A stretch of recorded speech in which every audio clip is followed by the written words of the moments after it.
पिछले साल दिसंबर में सुप्रीम कोर्ट में धारा 370 पर सुनवाई हो रही थी। तब जिनका आपने कहा कि मैं किसी की प्रतिक्रिया देने नहीं आया हूं किसी के बयान पर, उन्होंने एक बहुत बड़ा आरोप लगाया। मुफ्ती परिवार, अब्दुल्ला परिवार, वो साफ कह रहे हैं कि भाई हमें नजरबंद कर दिया जाता है जब भी ऐसा कुछ होता है। तो ऐसा कुछ करते हैं हम? देखिए, 370 पर अब देश की सर्वोच्च न्यायालय ने अपना फैसला सुना दिया है। भारत में, हमारे देश में सर्वोच्च न्यायालय के फैसले के बाद मुझे लगता है कि विराम हो जाता है, तो वो चैप्टर अब क्लोज हो गया। कुछ लोगों की बात आप कर रहे हैं, मैं आपको इस मंच से कह रहा हूं कि एक भी राजनीतिक व्यक्ति न हिरासत में है, न उसके खिलाफ कोई कार्रवाई हम करते हैं।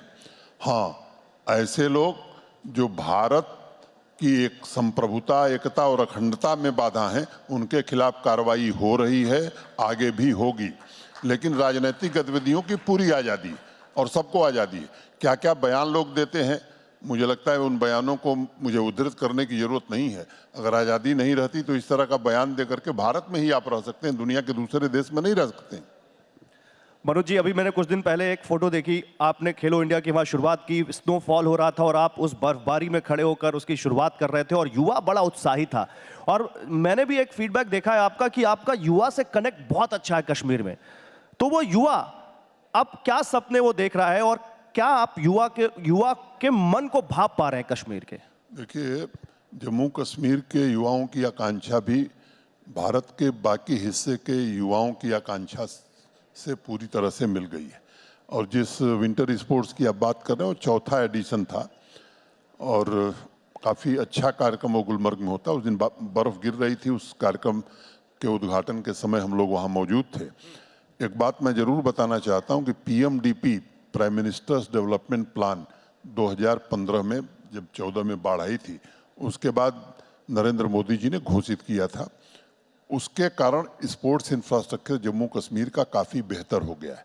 हर ज़िले में स्टेडियम, इंडोर स्टेडियम, और ज़िलों तक नहीं बल्कि कई तहसीलों और ब्लॉकों में भी बन गया है।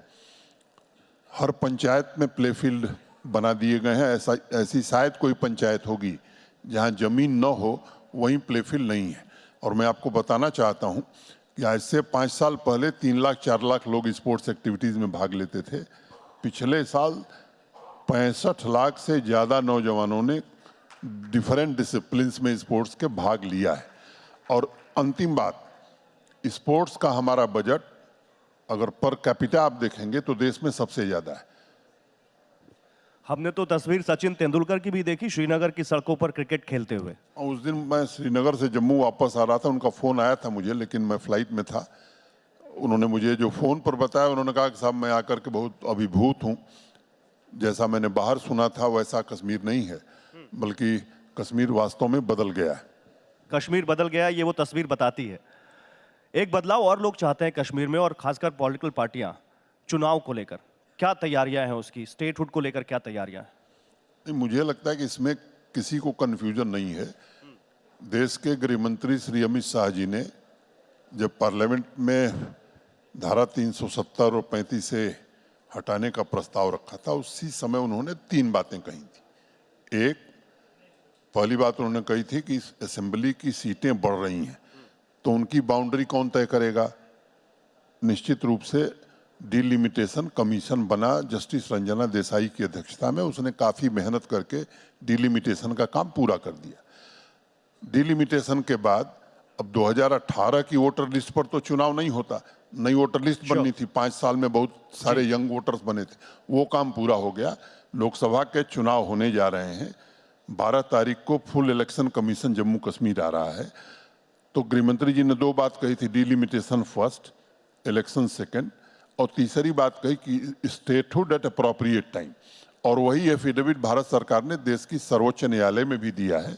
तो मैं समझता हूं कि लोकसभा के चुनाव देश के चुनाव के साथ होने जा रहे हैं। सितंबर के पहले सितंबर तक विधानसभा के चुनाव हो जाएंगे, और जब उचित समय आएगा तो स्टेटहुड भी भारत सरकार देगी। आप ये कह रहे हैं कि सितंबर तक वहां पर चुनाव हो जाएंगे? हम नहीं कह रहे हैं, ये हमने एफिडेविट दिया हुआ है सुप्रीम कोर्ट में, सुप्रीम कोर्ट ने भी कहा तो होंगे ही निश्चित, सितंबर तक एकदम निश्चित। और स्टेटहुड की कोई टाइमलाइन? लेकिन एक बात मैं कहना चाहता हूं कि ये काम इलेक्शन कमीशन का है जी। तो इलेक्शन कमीशन जब भी निर्देश देगा हम चुनाव कराने के लिए तैयार हैं। स्टेटहुड की कोई टाइमलाइन देना चाहेंगे आप? Eight appropriate time. Okay, eight appropriate time. Very well said. Kashmiri पंडितों को बसाने को लेकर बहुत वहां पर आपकी सरकार का एक बहुत फ्लैगशिप प्रोग्राम है, और कश्मीरी पंडित दोबारा 370 हटाने के बाद एक नंबर कोई दे सके, उपराज्यपाल मनोज सिन्हा जी, कितने बसाए गए और कितने गैर कश्मीरियों ने, क्योंकि कहा गया है कि कश्मीर में अब कोई भी जाके जमीन खरीद सकता है, तो कितने गैर कश्मीरियों ने वहां जमीन खरीदी या वहां कश्मीर में रह रहे हैं? इसको दो तरह से समझिए कि 90 के दशक में बड़ी संख्या में कश्मीरी पंडित और भी लोग कश्मीर घाटी से निकल गए, आकर के जम्मू और देश के दूसरे हिस्सों में बसे। भारत सरकार ने जो रिहेबिलिटेशन पैकेज बनाया उसमें क्या क्या चीजें रखी? एक, मनमोहन सिंह जी की सरकार के समय 3000 नौकरियां और 3000 घर उनके लिए वैली में। फिर मोदी जी जब प्रधानमंत्री हुए तो एक दूसरा 3000 नौकरी और 3000 घर। दुर्भाग्य की बात यह थी कि ये पद भरे नहीं जाते थे और जमीन नहीं उपलब्ध है इस नाम पर घर बनाए नहीं जाते थे।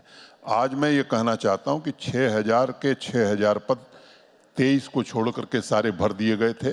अभी कुछ लोग और अच्छी नौकरी पा गए हैं तो रिजाइन कर दिए। 250 पद रिक्त हैं जिनका विज्ञापन हम 10 दिन में निकालने जा रहे हैं। 6000 घरों के लिए जमीन उपलब्ध करा दी गई। 2500 से ज्यादा घर बन करके तैयार हो गए हैं और मैं कहना चाहता हूं कि अगले साल सारे घर बन जाएं। दूसरी बात, इन जो टारगेटेड किलिंग की बात आप कर रहे थे, एक दो हमारे कश्मीरी पंडित साथी जो सरकारी नौकरी में थे उनकी दुखद और निर्मम हत्या हुई थी, तो उनसे मैं निरंतर संपर्क में हूं। मेरे ऑफिस में एक सेल है जो निरंतर संपर्क रखती है और वैली के हर जिले में भी डीसी ऑफिस में एक सेल है जो इनके साथ संपर्क में रखती है। मैं बहुत जिम्मेदारी से बात कहना चाहता हूं कि कश्मीरी माइग्रेंट, खासतौर से कश्मीरी पंडित पूरी तरह से सुख शांति से हैं और मैं आपसे ये जरूर कहूंगा कि आप आइए, आने वाले दिनों में श्रीनगर और वैली में कश्मीरी पंडित भी दिखेंगे, उनके घर भी दिखेंगे और बाकी लोगों के घर भी दिखेंगे। कितना वक्त, कोई समय सीमा इसकी? देखिए, कुछ चीजें हैं जो टीवी डिबेट की नहीं होती हैं। इसकी समय सीमा खींचना, मैं समझता हूं कि उसको बांधिए मत। ये अनवरत चलने वाली निरंतर प्रक्रिया है, ये प्रारंभ हो गई है और आगे ये चलती रहेगी।